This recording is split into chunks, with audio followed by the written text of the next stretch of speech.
Hey everybody. I took the headset thing off because I'm not getting very many views with just the panorama. So apparently you people want to see me. So is there a silver lining to a beloved pet dying? And the answer is yes. Recently, a client had a beloved heart animal, part of their family, pass away under very dramatic circumstances. And the loss was just massive. They know that he's not dead in the traditional sense, but the loss of his physical presence was just huge. So they're so grieved that they said, "Can you communicate?" Yes, I am an animal medium, so as well as a human medium. And I said, well, yes, and he's been visiting me all day.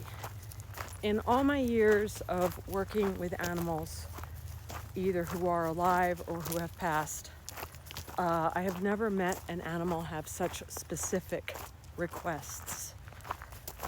And it was quite remarkable. So I don't want to share too many. Come on, boys, let's go. I don't want to share too many details because I don't want to give away my clients, privacy. Come on, boys, let's go. So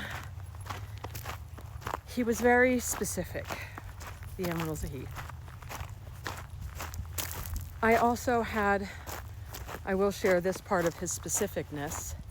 He thanked me in a way that I've rarely been thanked in my career, and said, I just want to tell you how much your work meant to me, and I'm so grateful my humans worked with you.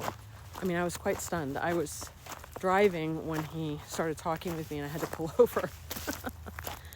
So the silver lining is this animal was all about joy and family, and he really loved his family.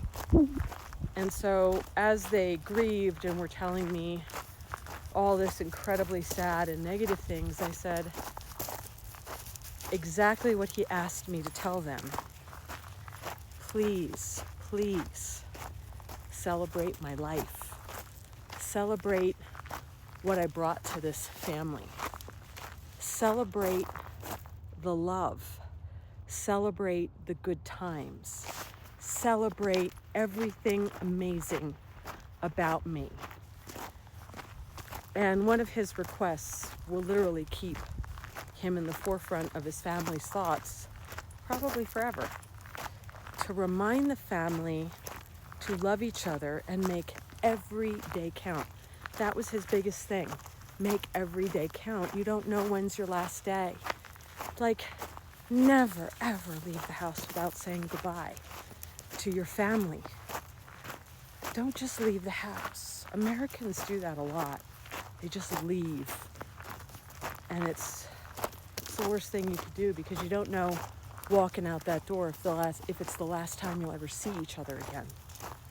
And then people live with self-imposed regret for not having conscientious, loving manners.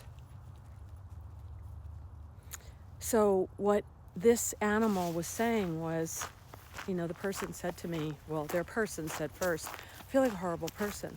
I feel like there are times that he asked for my time and I didn't give it to him because I was tired or I was working or I had things to do, blah, blah, blah. And I said, well, come on. We can't change any of that.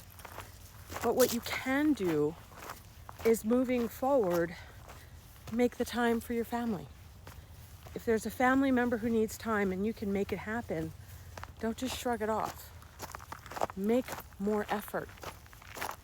And the other thing, what was really funny, is he chimed in and said, I flipped them off all the time when I was tired or I had enough of them or I didn't have the energy for their issues that day.